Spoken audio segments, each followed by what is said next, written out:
I'm back. Yeah, it's actually quite a surprise really because I rarely do videos anymore, but I managed to get up some sort of kit. It's not very good because, well, I've got a mic on, but it's not that good. Well, let's get started on this video. You already know what it is. We're going to be making a sort of Mario Run style in Super Mario Flash 2. Or if you're actually using Super Mario Maker, this might work if you find a little bit of edits and stuff like that. Anyway, what you want to do, you want to make sure you set your height when you start your world to 260 and above. You don't want anything below 260, so not 259. Oh, oops, not 259. Although that's not possible, I don't think. But we're going to set it to 260, both in layer 1 and layer 2, obviously. Yeah, and I also got a little bit of edits over here. Don't worry, I just changed tabs. I haven't actually done anything crazy. Anyway, this is what our setup is. These sprites, they're in layer 2. As you can see, I can place things over them, and this is actually natural terrain. Now, what Mario's going to be seeing is this. The reason is because we're going to be using the Auto Scroll 1 sprite. Now, what this does is actually it's only for vertical levels. You get a vertical level and you have a Mario standing here, he will literally rise up. The whole screen would go upwards. When it reaches the top, it stands still and you can't load any of these floor tiles below. And that allows us to create a ground for our saw, which we're going to be using, which only takes up space which Mario will never be using. So my previous design took up these two spaces, but this design only takes up, well, the bottom tile row of the screen. Now, because of this Auto Scroll 1 sprite, we have to make sure our entrance is at the top, and I'm pretty sure it's about 3 or 2 off the ground if you want Mario to be slightly below. Anyway, now we're over here. What we're going to be doing is we're going to be starting with our saw.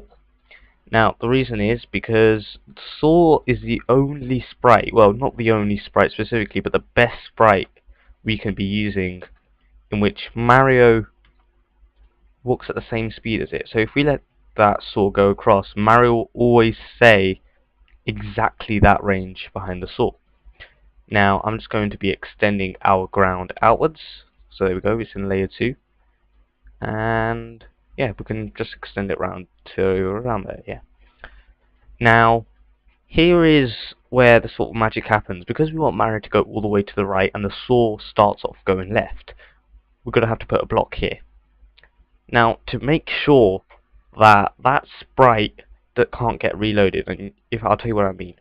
So let's say we have an enemy right over here that Mario has to avoid whilst he's chasing the saw.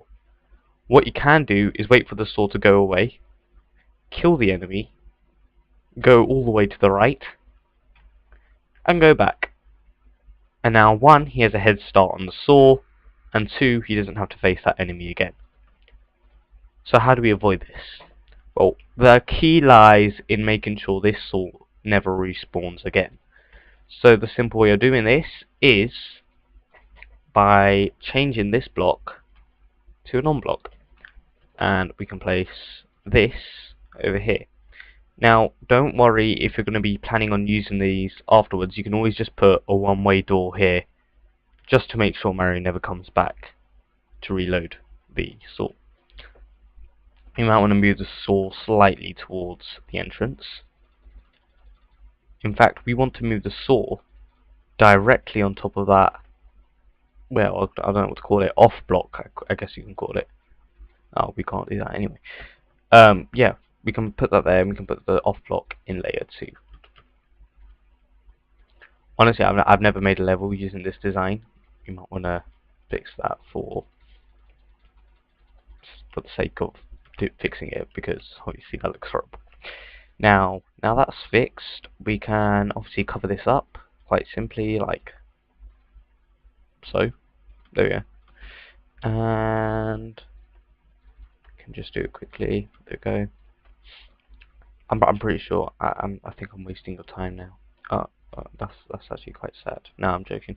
Anyway, we can fix that if we want to, like so. There you go. That's all fixed now. And as you can see, the saw can fly away.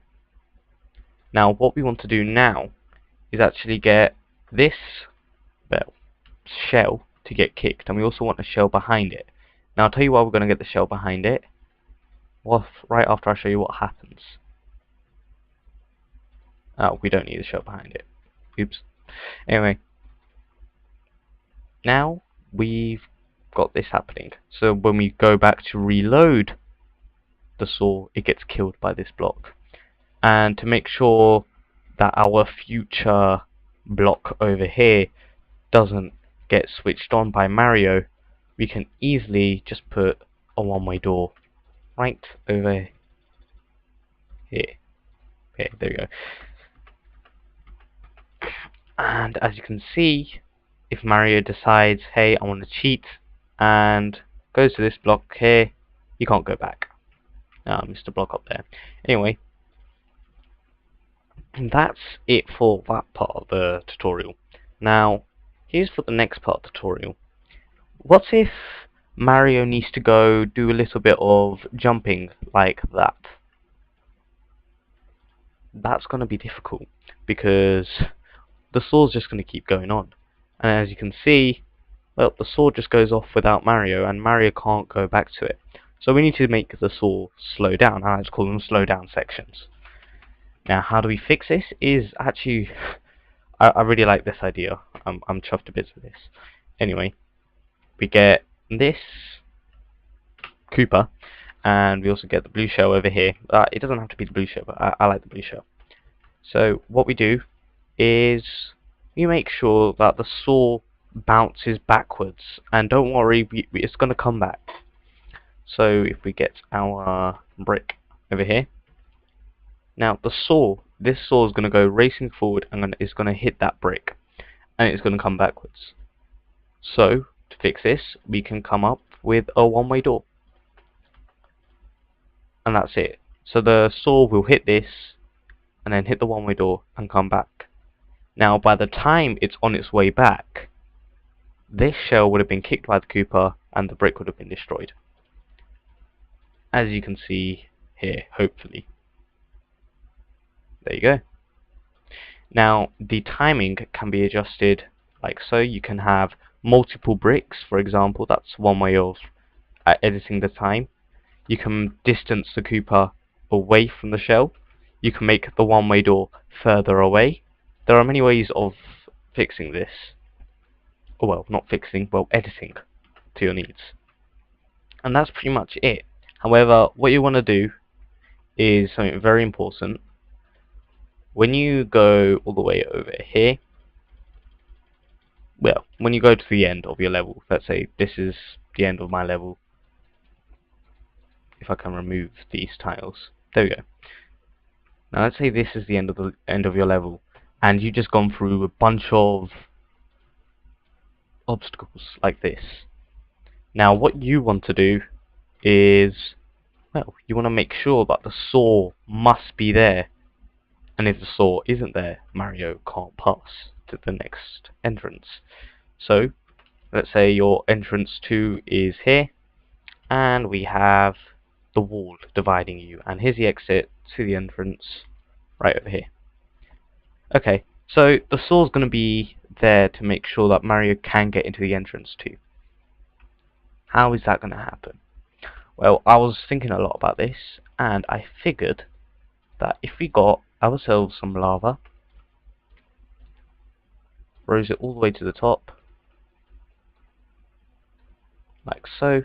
I really shouldn't be doing this because this is all Mario is going to be seeing of his level. That Mario will not be seeing this ground. I just keep moving the up and down arrows, sorry about that. But he can still walk on this ground, by the way. Even though he can't see it, he can still walk on it. You don't have to be worried about that. Anyway, the simple fact is Mario is going to have to hit this super mushroom. And the way he's going to have to do it is quite simple, actually. we just make sure that the arrowway he's going to be entering must be coinciding with this mushroom, like this. I really did a terrible job. I explained this. Basically, there's a wall at the bottom is a mushroom. The only way he can pass the wall is through the mushroom. What this enables Mario to do is basically he has to hit the mushroom and lose it using the saw. Now we can make sure the saw stays put by putting a one-way door here and a block over here, so the saw just stays there for Mario to lose his mushroom with.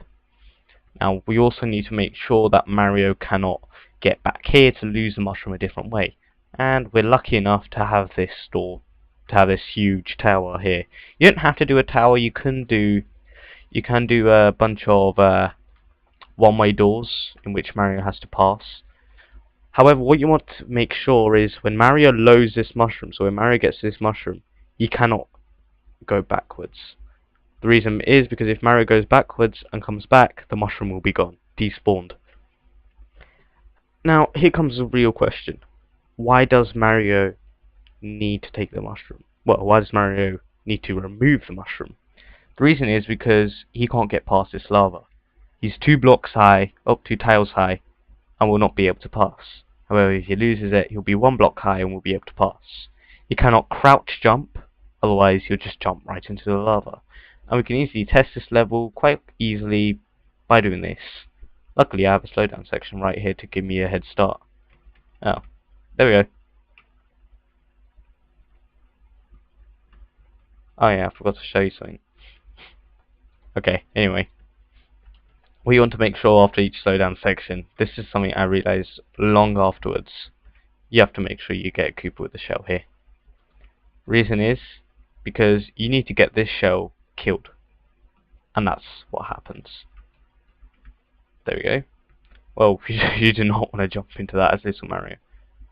Now you can jump into here, lose your mushroom, and head into the entrance too. And that's it. Thank you for watching.